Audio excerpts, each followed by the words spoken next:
5 and Alberta independence. And there's a town hall recently, and there's some very, very good questions being asked of Danielle Smith. And I've got a really robust, I've got 3 clips for Alberta today. And it's just, there's a lot of news coming out of Alberta. And I saw a big storm yesterday, overnight. So we've got some Alberta news today. And we'll talk about Alberta. Very interesting stuff coming out of there. And we'll see where it all goes. We'll see. Biden weaponized the Department of Justice. There's a whole bunch of news, Friday night news dump being dumped yesterday, talking about Biden's Department of Justice focusing on parents, and Obama being implicated in a whole bunch of very concerning things. So we'll see how that all plays out as well. But it's interesting and notable to me that the news dump was happening on a Friday. That shows they want to bury it, not make big news of it. So I don't know. Are we actually going to get justice, or are they giving disclosure but not actually going to pursue any kind of justice? That would be terrible. Oh, I've got the wrong thing up. Oh, I'll just leave it. That's fine. Colbert's Late Show has been canceled, but it's been canceled for next May. I have a feeling they're going to use this as a situation to fundraise off of and use to like save the Colbert Report or save the Colbert Show, the Late Show with Colbert. They say they're not going to replace it or anything like that. I think it's U.S. aid money. I think that the U.S. aid money has been cut off, and so they said we're going to end this, but maybe they're going to try and create some kind of polarization thing using Colbert as the fulcrum. But who knows? I don't know. It seems pretty wild. I don't know. Good riddance. Colbert used to be funny, but now he's not very funny at all. Carney met with the First Nation chiefs on the Bill C-5. They want changes and amendments, and he said no. And so great. Well, I mean, that's pretty well on brand for the Liberals. They're not interested in doing anything that they don't want to do. And so that's been 10 years of this, and they've been a disaster the whole 10 years. Mark Carney as well is talking about a crisis, and he's on vacation, right? Like the whole cabinet's on vacation. They haven't even met for the whole Trump tariff thing that's happening on August 1st that was announced July 11th. They haven't even met for that yet. They're on vacation. What's Carney doing? Glad handing, hanging out with people, private meetings with chiefs and things like that. It seems weird, but I don't think very efficient or effective at all, because ignoring these things from Donald Trump is not the way to solve the problem. It seems like he's turtling, seems like he's running away from the problem rather than actually addressing these things. So there's lots to get to. Let's get to it first. And just a quick show note before I get started. I have an appointment I have to get to this morning, so that's why I'm going so early. And I'm probably just going to make this show, like 100% of the show, free and up on everywhere, just because I don't have any time to do the post-production cuts and all that other stuff. I don't have any time this morning, so I'm going to do the whole show. So enjoy. Happy Saturday.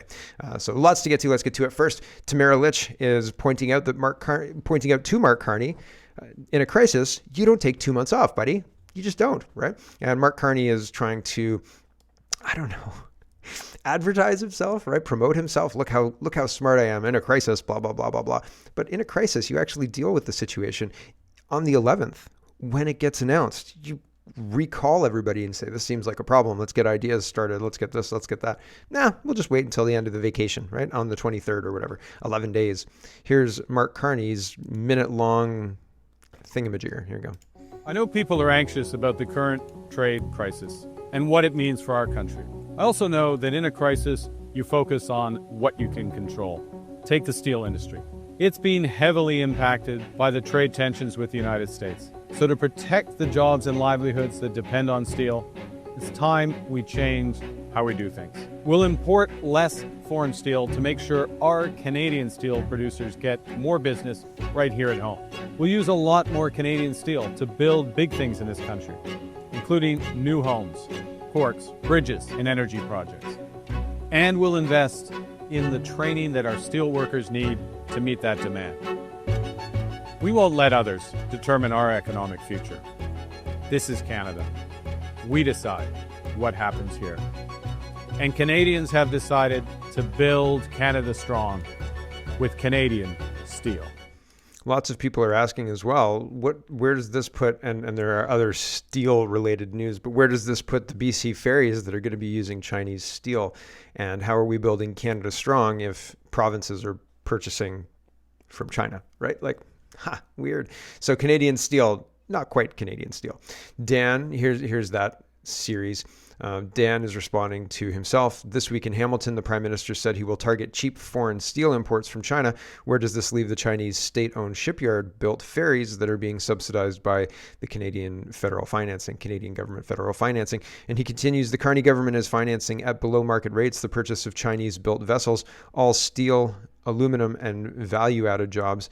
Now say it will tariff cheap foreign steel to favor Canadian workers, yet these ships with all the steel and aluminum in them remain tariff-free. So weird, right? Very, very strange response. It's not uniform. It doesn't really make sense. We've got this big purchase. We need to make it,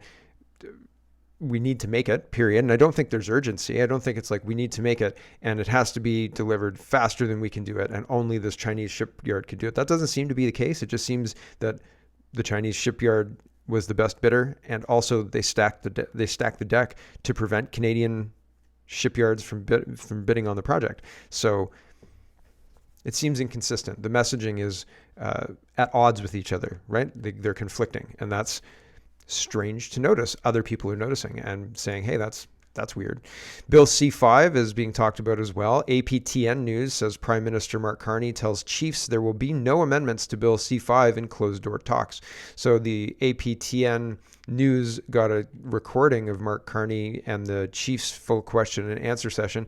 It was broken down. So this article's a little bit long, but it was broken down into sections, and it goes through different priorities for the First Nation chiefs, et cetera, but I just kind of boiled it down to the nuts and bolts. Okay, so here's APTN News. Leak tape, if the provinces aren't trying hard enough, we'll bring them up, Carney tells chiefs. Carney rejected pleas to amend C-5, Bill C-5, the One Canadian Economy Act, but commits to standing with chiefs in conflicts with provinces over development plans. I personally don't think that it's going to be very effective. I think that this whole thing is kind of a show to make us think that they're doing something when really they're going to try and fast track solar and wind. And people are going to say, we don't want that. And they're going to say, well, this One Canadian Economy bill here allows us to do that. So, or Bill C-5, whatever it's called. So they're just going to push it through, and we're not going to have a say, even less of a say, if we had just kept things the way they are. But I don't think much is going to get done. These people are not doers. Unless they're destroying the quality of life and standard of living in Canada, then they're doing quite a lot. Here's just a little bit from the article. Carney called the summit in response to criticism over the Building Canada Act, a new law that gives cabinet sweeping powers to bypass existing legislation in order to fast-track energy and infrastructure projects deemed in the national interest, like pipelines, but definitely not pipelines. The summit drew several cabinet members, Indigenous MPs, and hundreds of First Nation leaders and stakeholders. Carney will not amend the law. Some chiefs, including Abram Benedict, the Grand Chief of the Chiefs of Ontario, went into the meeting hoping Carney would agree to bring the law back to Parliament for amendments. 9 First Nations in Ontario are launching legal action to try and stop the One Canadian Economy Act, saying it threatens their right to self-determination, the environment, and fundamental human freedoms. So it goes through that, and then it goes through, you can actually listen to the whole question and answer period. I have not done that yet, so I can't change the speed on it, which sucks because I want to listen to it at 2 times the speed, man, holy smoke, or more at this point. And so it doesn't let me do that, which is unfortunate. But there are more sections, and the conversation is much more nuanced and detailed than you would expect. The chiefs have a lot more concerns with this bill, and I think there are concerns with this bill more broadly, but I don't think anybody's going to get any of their concerns addressed. We're just going to blunder forward and watch them implement this in a haphazard way, and then when it doesn't achieve the desired results, they're going to adjust, but it's still going to be clumsy. I don't think it's going to do what they're saying it's going to do, but we'll find out, I guess. Right Angle News Network says the Trump administration has rejected the World Health Organization's new pandemic response rules, vowing America will not submit to foreign lockdowns, vaccine passports, or digital surveillance, declaring U.S. health policy will be decided only by Americans. And yet here's RFK Jr. talking about this. Canada signed up the day after it was first announced, as soon as you could sign up. I think it was like 2022 or something like that. It was a while ago, and the World Health Organization announced it, and Canada has let all you have to do is say nothing. right? And so America is opting out. They say, we are not complying with this. We don't want to do this. And Canada has signaled its intention to comply. And that's sucks for us, right? So here's RFK Jr. Just a little bit. He says at the beginning, it's a 5-minute long video, but we won't watch 5 minutes. Hello, everyone. This is your HHS Secretary, Robert F. Kennedy Jr. I want to speak to you today about a controversial issue that could directly impact you and your family during a global health emergency. Last year, the World Health Organization's governing body made some far-reaching amendments to its international health regulations, otherwise known as the IHR regulations. These regulations establish the legal framework that gives countries rights and responsibilities for managing public health events with global impact. The deadline to reject these amendments is next week, and we are rejecting them. So I'd like to explain to you why. The first reason is national sovereignty. Nations who accept the new regulations are signing over their power in health emergencies to an unelected international organization that could order lockdowns, travel restrictions, or any other measures it sees fit. In fact, it doesn't even need to declare an emergency. Potential public health risks are enough for it to initiate action. If we're going to give the WHO that much power, we should at least invite a thorough public debate, especially since the agreement is an official treaty and it bypasses the U.S. Senate. So, and there are all sorts of other problems. But yeah, that's just a short version of the problems. And why is Canada allowing this? Because supranational organizations setting policy was always the goal. Always. Maxime Bernier is highlighting this, why Canadians pay $500 a year protecting millionaire farmers. Supply management props up 10,000 millionaire farmers at everyone else's expense. Trump sees through it. Why can't our leaders? And Maxime Bernier highlights this. There was one Canadian who saw very clearly years ago what a dead-end supply management was for Canada, a system that no self-respecting conservative should support. This was Maxime Bernier. And so, yeah, it's...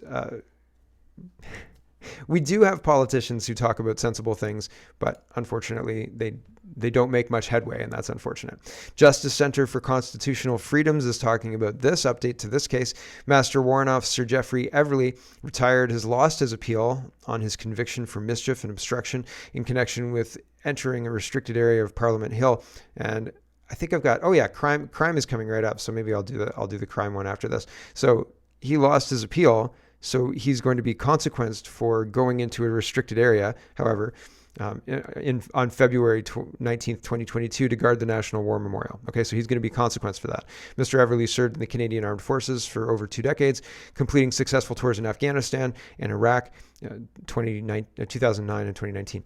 We are disappointed with the court's decision today. We argue that police far exceeded their powers when performing blanket arrests on all civilians entering a restricted area with respect to the court. I don't think Mr. Everly is a criminal. That cold February morning, I think he did what he had done overseas and over the course of his whole life, defend freedom and the symbols that remind us of it, said constitutional lawyer, his lawyer.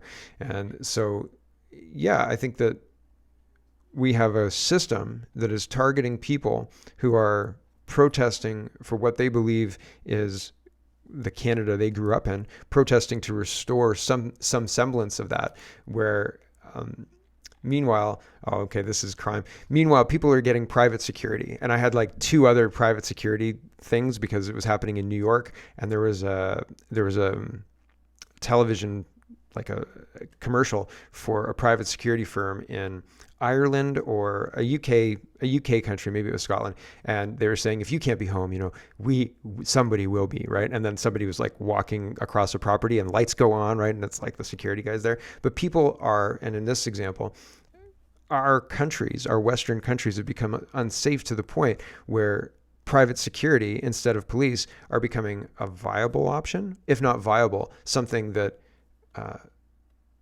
more people are considering, right? Not uber rich people, but medium rich people. Here's Peter. He says, announcing my private security pilot for Bedford Town Centre. Starting this August, I'm personally funding a pilot project to provide private security in Bedford. Every Saturday, 10 guards will patrol the town centre and oversee safe parking at Lurk Street.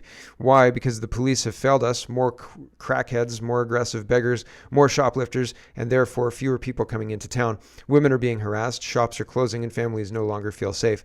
We're paying our taxes and business rates, but police aren't delivering. I put the police on notice regarding this. Since then, we've seen 2 visible deployments, one with a camera crew. I'm sorry, but PR stunts do not make us safe. I've surveyed locals. The message is clear. People are avoiding town because they're sick of the decline and fear for their safety. The top of the high street is now an open drinking den with fights, puking, and antisocial behavior rampant. This is not acceptable that our kids have to witness this and parents navigate it. This is just the start. I want this to spark a civil response. And so other people are saying, yeah, Melindy says, you could have written this about Northampton. It's so depressing. And so a lot of other people are saying, yeah, we're also noticing lots of crime in our neighborhoods and things like that. So our system and other systems are prioritizing going after people like this, people like Lucy Connolly, who wrote a post on Twitter or X calling for the Southport murders to have consequences.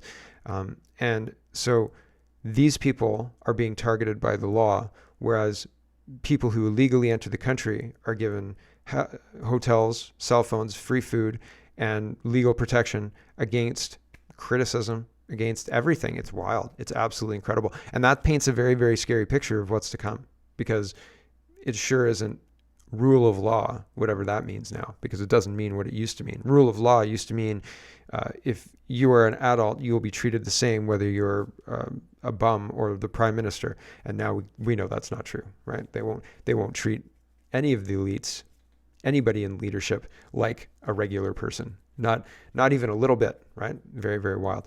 No is talking about EV and the wasted amount of money that we've spent on EVs. And he says Trudeau at Flow EV charger maker in 2023 in Champagne's home Chaganois. I'm getting that wrong, sorry. Flow is now closing the shop. Feds have earmarked over $1.2 billion at the time to build chargers across the country. Canada Infrastructure Bank made a $220 million loan to Flow in 2023, then received $136 million financing from Export Development Canada and others in 24.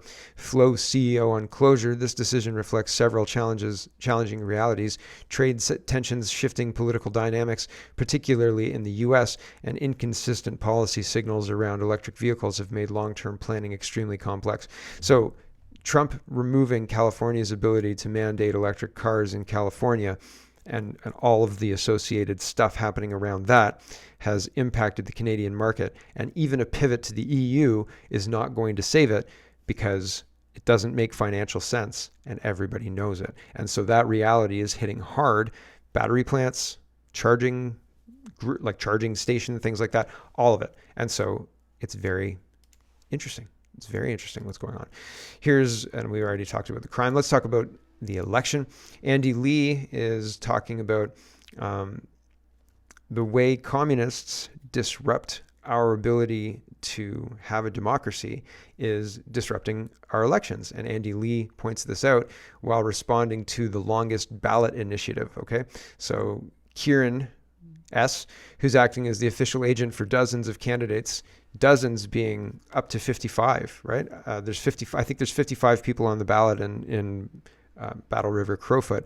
And it's all done with this one guy, Kieran, as the agent. Isn't that interesting? Isn't that a loophole in the system, maybe? I don't know. So he's done this in the past and challenged Canadians' electoral laws in court. And as usual, the answer as to why always leads to the same thing: communists. And Andy Lee says, since the longest ballot committee is back in the spotlight again, I feel obliged to remind everyone that it's a communist tactic to interfere with our democratic processes and create chaos in our elections. Yep. So what's happening in Canada is predictable, and we really should have some kind of counter to this, but apparently we don't. Apparently we don't have any way to counter this whatsoever. And that's concerning, definitely concerning. Kathy says, my 39 seconds of fame, given that this was in Edmonton, the response was not what I was expecting.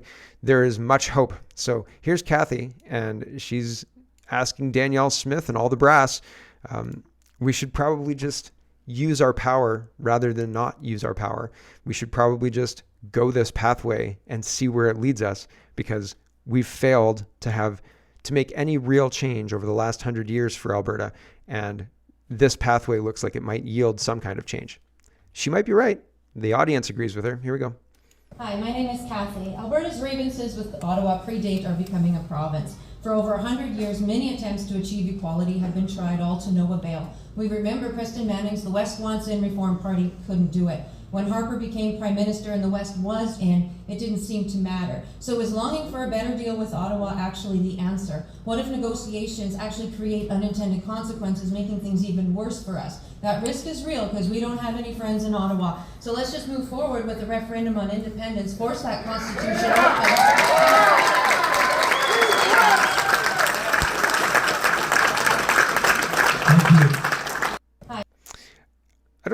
I'd like to hear the response. I guess I'll have to scrub through the video to hear the response. The city of Jasper wrote a report about the Jasper fire and I guess blamed the provincial government of Danielle Smith, and she's very upset about it. Very, very upset about it. Unequivocally, really pissed off about it. So we're going to watch. We're going to go to the phone. We're going to watch this, and there are two. I think we have to watch both clips because it's just very interesting. Here we go. Hi, Premier Sean Amato with City News. You say in your statement that this Jasper report is politically motivated and misguided. The municipality is already sort of pushing back on this, saying no, this was an independent report, and more than 300 people were interviewed as part of the process. So who do you allege is playing politics here? Well, I'm sorry, we weren't even involved in the initial stage of the response.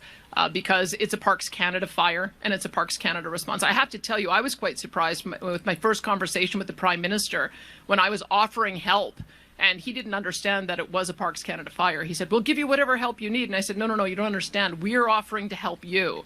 So that, I think, shows you the level of disconnect that there was. Our Emergency Management Cabinet Committee had been intervened, and we were meeting every single day, and we continued to meet every single day, waiting to see if there was a possibility we could get into unified command.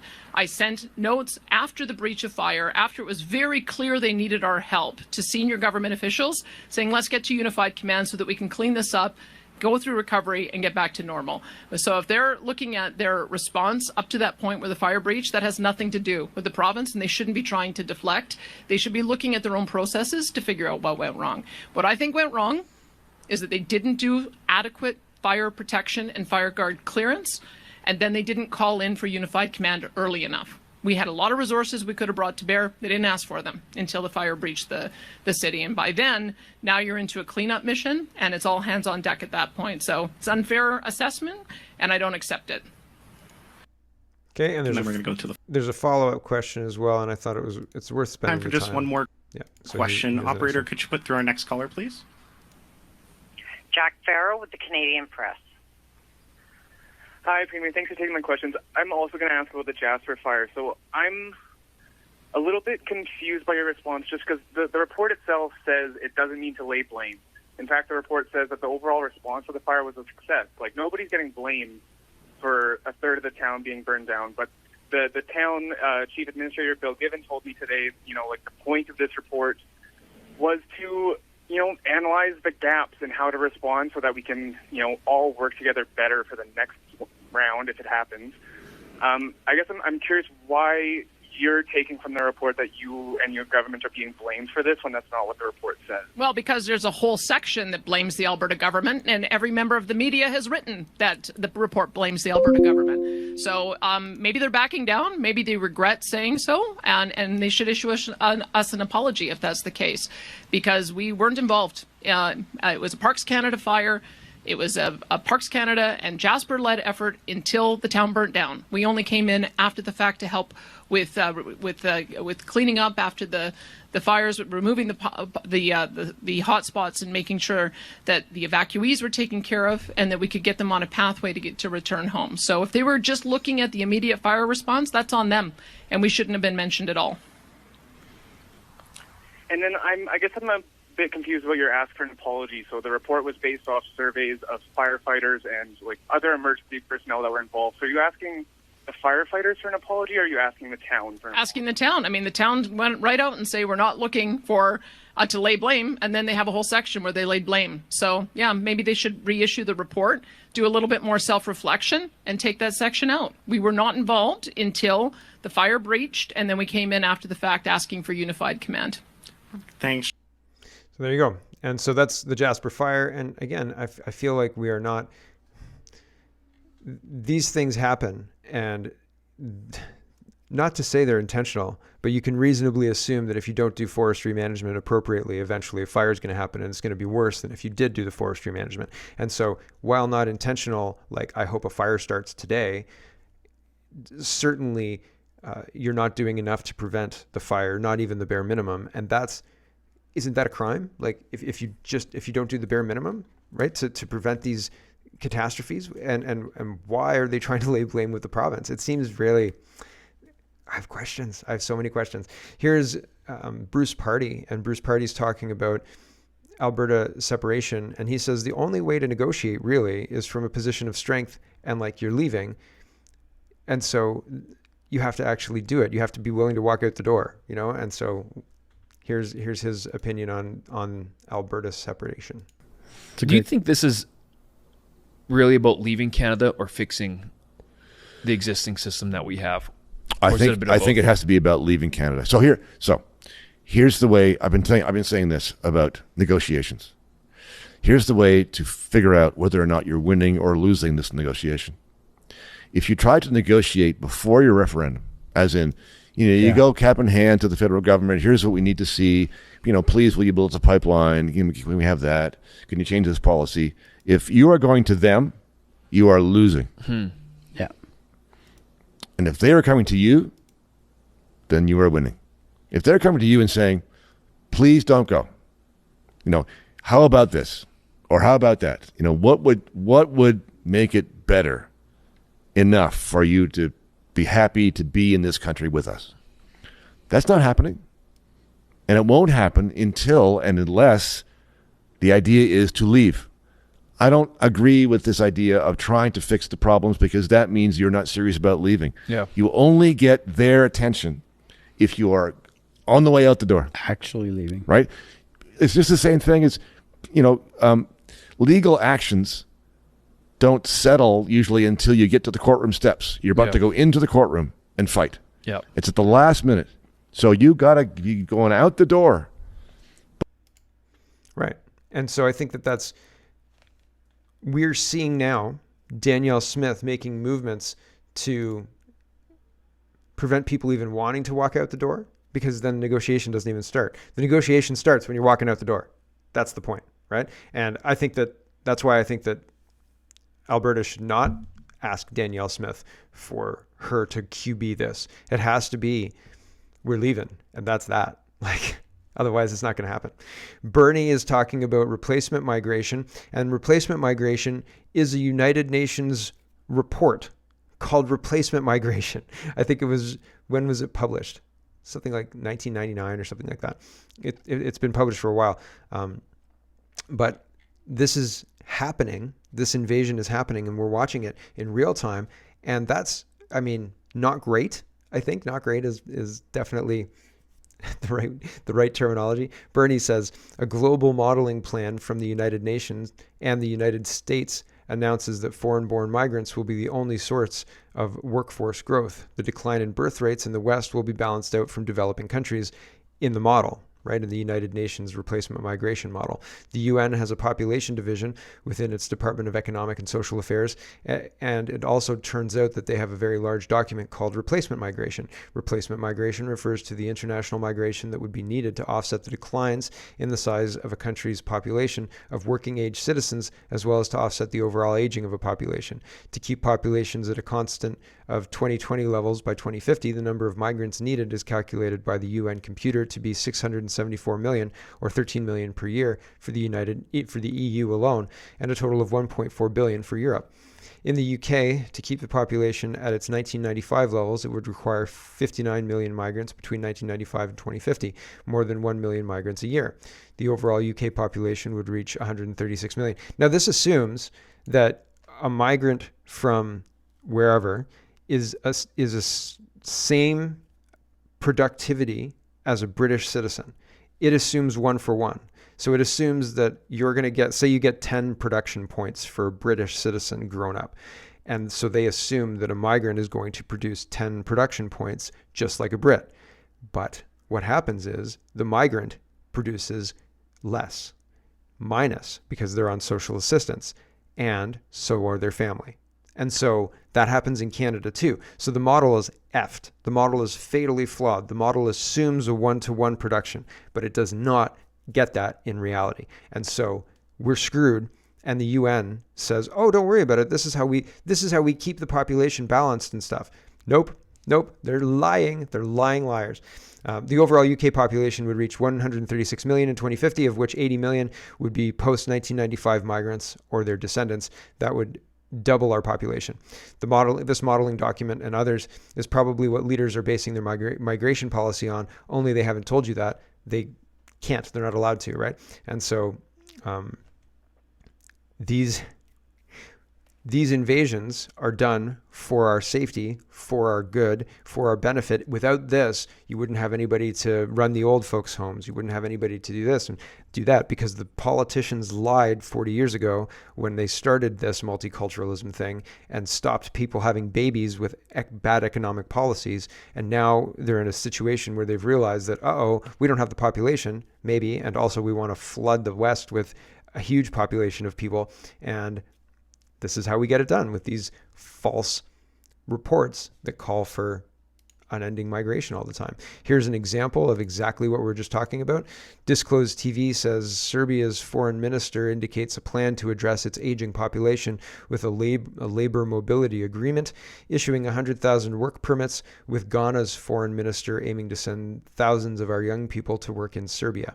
So here you go. We also, in our discussion, noted that Serbia has an aging population and will require a labor mobility agreement, taking full advantage of Ghana's very young population with a median age of 20. The Honorable Foreign Minister has indicated that this year Serbia plans to grant 100,000 work permits, and Ghana has expressed interest in taking full advantage of that, so that we can have thousands of our young people work in Serbia. We also... There you go. So Serbia is being invaded now too, everywhere. And it's for your safety, comrade, right? Here is Red Pill Dispenser. The simultaneous and uniform collapse of Western countries is no mere coincidence. It's called managed decline, and it's happening by design. Here's just less than 2 minutes on this. This is Canada, the United Kingdom, and Australia. 3 nations spread across 3 different continents. But despite the distance, one alarming truth connects them all. They are collapsing in exactly the same way. And now, the symptoms are impossible to ignore. Let's begin where the cracks are turning into a full-blown collapse. Canada. In Canada today, the average family can't afford a home in their own country. Home ownership has crashed 31% in a single generation. Compounding this issue, foreign buyers now hold a significant stake in the Canadian property market, owning up to 13% of it, more than at any point in history. But Canada isn't alone. In Britain, the foundation of the middle class has been gutted. Manufacturing jobs gone, down 46% since 1990. And what did families get in return? The highest tax burden since World War II. All while public services fell apart. But this isn't just a British problem. Across the world, Australia is living the same nightmare, only deeper. There, a quiet takeover is underway. Foreign corporations now control 80% of the country's critical resources. And the dream of home ownership? Dead on arrival. Housing prices have soared by 500%, while wages crawled just 80%. Young Australians are being priced out of their future in their own country. And this pattern across continents, across governments, is no accident. This isn't just failure. It's not bad luck. It's called managed decline, and it's happening by design. Yep. So I wish we had part 2. I wonder if there's... What do we do about the managed decline? I fear that we know. Here is... I don't know if this is legit, This guy is saying that a Spain NGO is hosting parties for migrants and bringing them women. And plausible, but I don't have any links or anything like that. But sometimes there are no links. He's got footage, but I don't know. Here we go. Have a look at this. This is in Spain. This party that's hosted by the NGOs, funded by the NGOs for illegal immigrants in Spain, has special guests. Who's the special guests, you might ask? Women. Not just women. Children. Yeah, that's right, children. These NGOs in Spain are paying for parties for illegal immigrants and children. Do you understand why the Spanish men are out hunting these bastards down now, do you? Fuck these bastards. Right? People are upset. People don't like their countries being invaded. Have a look at this. This is in Spain. Sometimes it just decides to continue playing after I've stopped it. Weird.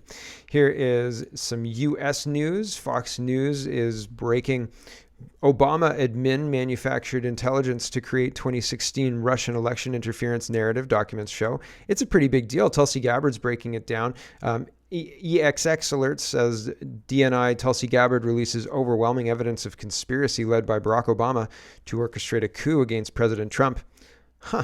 And so there's lots of information. Again, Friday Night News Dump. This is a big deal. Here's Tulsi Gabbard talking about this. Americans will finally learn the truth about how in 2016 intelligence was politicized and weaponized by the most powerful people in the Obama administration to lay the groundwork for what was essentially a years-long coup against President Donald Trump, subverting the will of the American people and undermining our democratic process. Here's how. For months preceding the 2016 election, the intelligence community shared a consensus view Russia lacked the intent and capability to hack U.S. elections.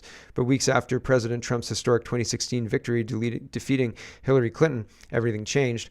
On December 28th, 2016, IC officials prepared an assessment for the president's daily briefing, finding that Russia did not impact recent U.S. election results by conducting cyber attacks on infrastructure. Before it could reach the president, it was abruptly pulled based on new guidance. The key intelligence assessment was never published. The next day, top national security officers, including FBI Director James Comey, CIA Director John Brennan, and DNI James Clapper gathered at the Obama White House to discuss Russia. Obama directed the IC to create a new intelligence assessment that detailed Russian election meddling, even though it would contradict multiple intelligence assessments released over the previous several months. Obama officials immediately leaned on their allies in the media to advance their falsehoods. Anonymous IC stories leaked classified information to the Washington Post and others that Russia had intervened to hack the election in Trump's favor. On January 6, 2017, just days before Trump took office, DNI Clapper unveiled Obama-directed politicized assessment, a gross weaponization of intelligence that laid the groundwork for a years-long coup intended to subvert President Trump's entire presidency. According to whistleblowers' emails shared with us today, we know Clapper and Brennan used the baseless, discredited Steele dossier as a source to push this false narrative in the intelligence assessment. These documents detail a treasonous conspiracy by officials at the highest level of the Obama White House to subvert the will of the American people and to try to usurp the president from fulfilling his mandate. This betrayal concerns every American. The integrity of our democratic republic demands that every person involved be investigated and brought to justice to prevent this from ever happening again. I am providing all documents to the Department of Justice to deliver the accountability that President Trump, his family, and the American people deserve.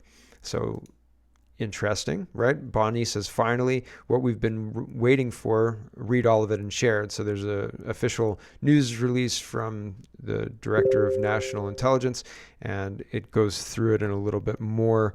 It goes through it into a little bit more detail, and that's interesting to me if you want to check that out. Josh says, looks like the latest document drop proves what we knew all along. Biden and Garland weaponized the Department of Justice to label parents domestic terrorists for speaking at school board meetings, unacceptable, unforgivable, criminal. And so this is another Fox News piece. So this is after they went after Trump with their weaponization of the three-letter agencies against him and his family.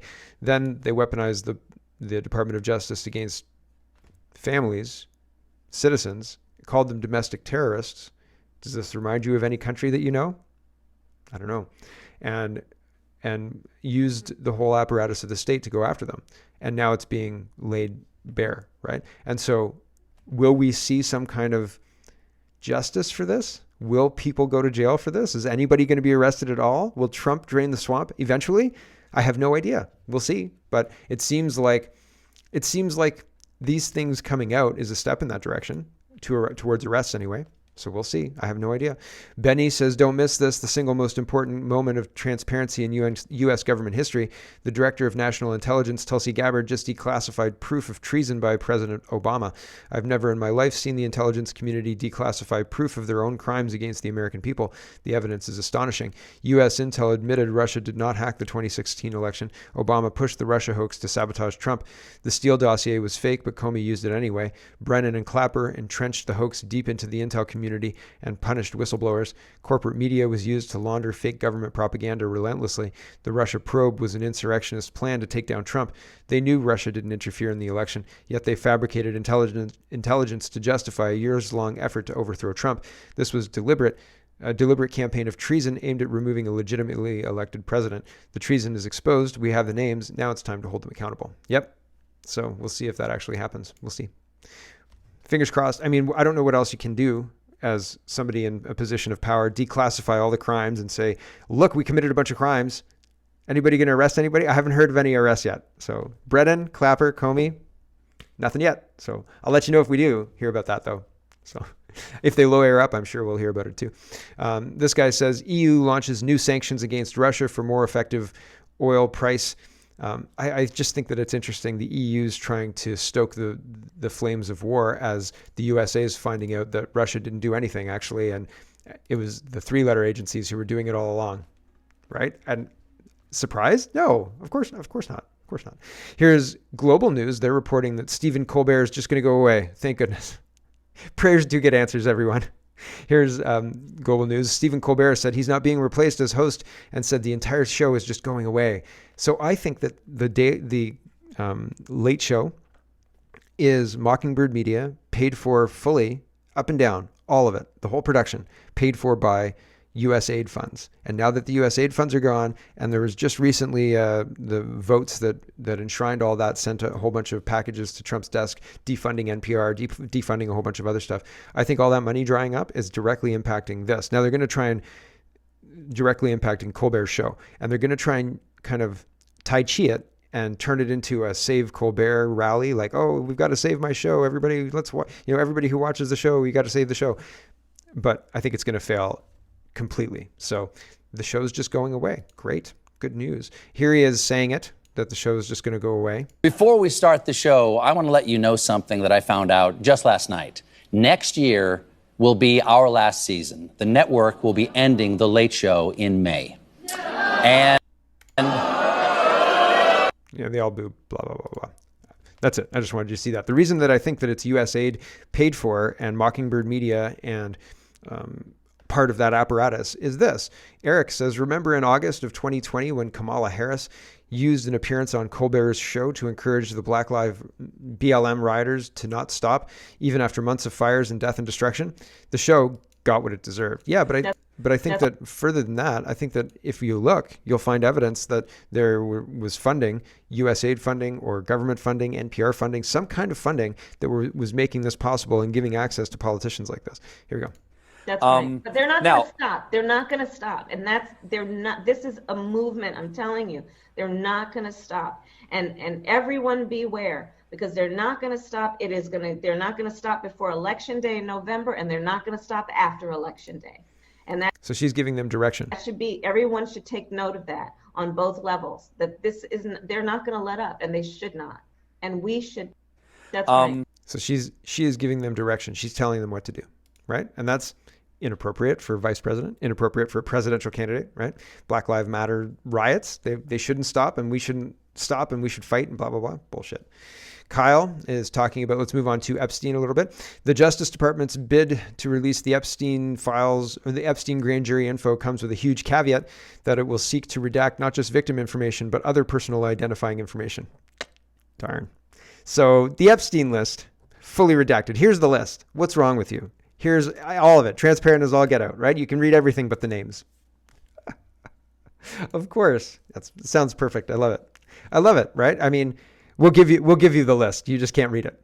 So you can have it. You can hold the list. You could turn the list upside down if you want to, right? You could do anything you want with the list. You just can't read that list. Bryce, let's move on a little bit. This is, I didn't really know where to put this because it's moving away from the socialized everything. And Argentina has come through a bad time, and they should be very prosperous, but they're not.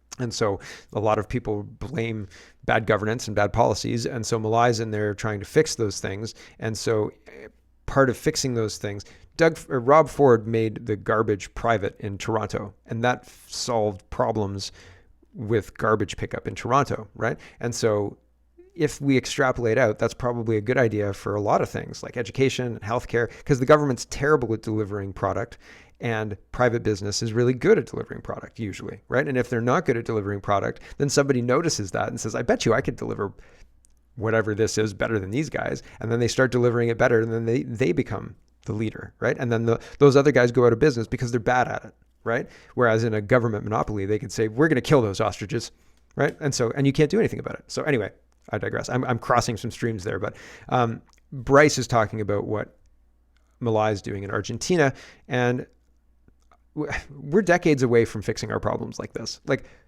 Canadians don't even recognize that there's a problem yet. We're going to have to experience a full-blown collapse for people to realize, oh, like voting has consequences, or allowing people to steal your elections regularly has consequences? Yes, it does. Bryce says, Javier Malai is kicking off the largest privatization project in Argentinian history. He is moving forward with the privatization of AYSA, the state-owned water and sanitation company. This is the way, free market capitalism. Malayism is the future. So interesting. We'll see if that works out. I suspect it will work out, but who knows, right? Who knows? So these are just two leftover clips from the other day. So sorry about that. I was just holding on to them. I found this one very interesting. And well, this is a comedy clip that's an extra. So if you're